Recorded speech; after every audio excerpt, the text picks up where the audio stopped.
জানো তো আজকে সকালবেলা কতটা রক্ত আমার চলে গেল।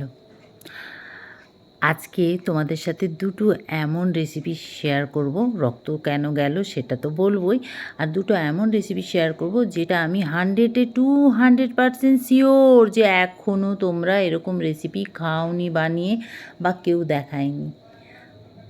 তো চলো আজকের ব্লগটা দেখতে থাকো। হ্যালো এভরিওয়ান, আমি আরতি। আজকে আবার একটা নতুন ব্লগে তোমাদের স্বাগত জানাচ্ছি। অনেক দিন পর এরকম আবার ব্লগ বানাচ্ছি।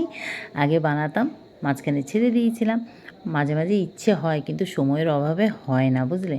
তো যাকে স্নান টান করে জামা কাপড়গুলো মেলে দিলাম, চলে এলাম নিজের একটু স্কিন কেয়ার করতে।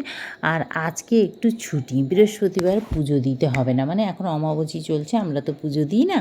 তো বৃহস্পতিবার না হলে 2 ঘন্টা আমার লাগে পুজো দিতে, আলপনা দিয়ে ঘট পেতে পাঁচালি পড়ে, জানো তো।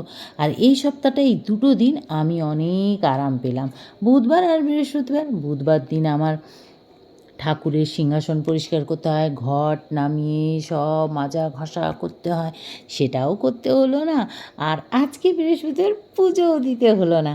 তো চলো, যাকগে পুজো নেই কিন্তু রান্না তো আছে, ছেলে বেরোবে 9:30টায়। তো চলো রান্নাঘরে এলাম, কাবলি ছোলাটাকে ধুয়ে রাখলাম। আর এদিকে ওই দাদাও চলে এসেছেন, দেখো ব্লাডটা দিতে হলো।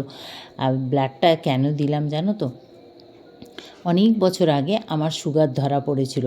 তো তবে আমি ওষুধ খাই না, তবে কন্ট্রোল প্রচুর করে থাকি। তো সেই জন্য মাঝে মাঝে একটু টেস্ট করাই, ঠিক আছে, সুগার বেড়ে গেল না ঠিক আছে এটার জন্য। তো সেটারই টেস্ট করার জন্য ফাস্টিং পিপিটা করব। ফাস্টিংটা হয়ে গেছে।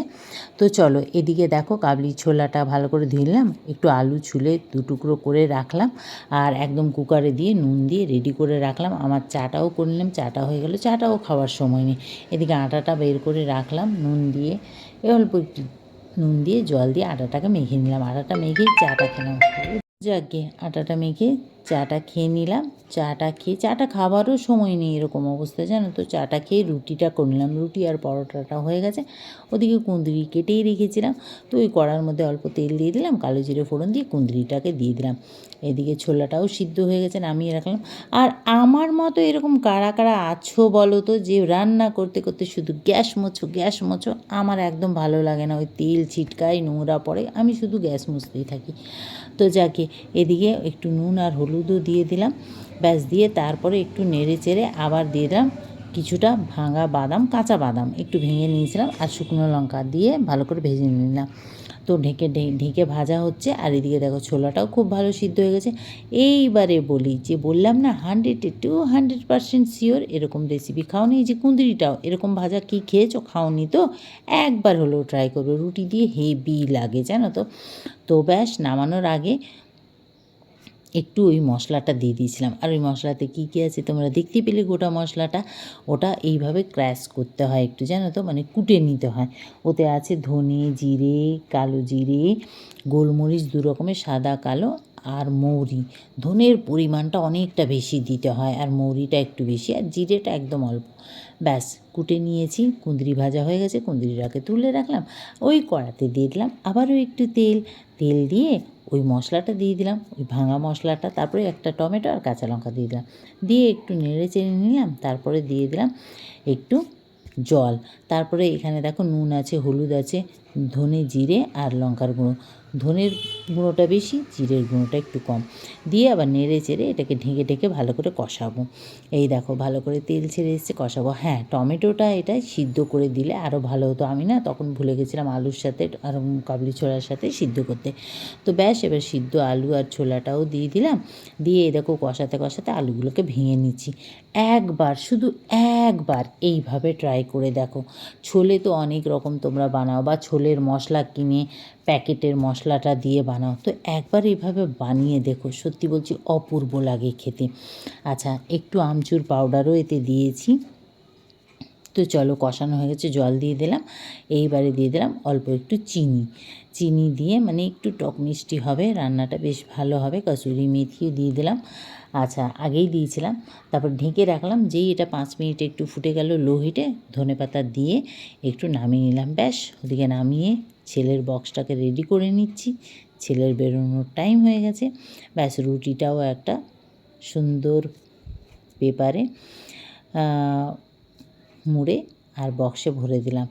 তো ব্যাস, এদিকে তো ছেলের খাবার গুছিয়ে দিলাম, আর রান্নাঘরের অবস্থা দেখো কী অবস্থা হয়ে আছে। রান্নাঘর এইভাবে না, মানে ও বেরোবার সময় এমন তাড়াহুড়ো লেগে যায়, দেখো কী অবস্থা। তো চলো রান্নাঘরটা এবার পরিষ্কার করে নেবো। এই দেখো পরিষ্কার হয়ে গেল, গ্যাস মুছে নিলাম, বাসন মেজে রাখলাম।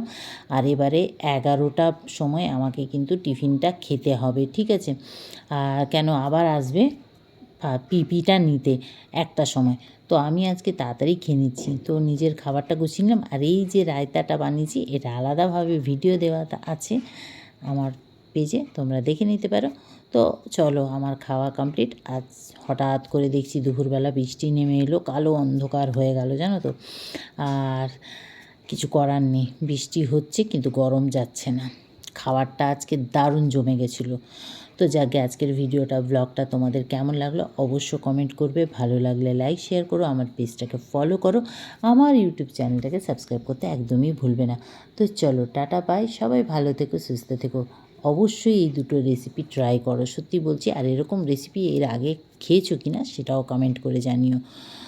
তো চলো টাটা বাই। এই যে আমার ব্লাডটাও নিতে চলে এসেছিলো আবার ওই দাদা, আবার ব্লাডটাও দিয়ে দিলাম।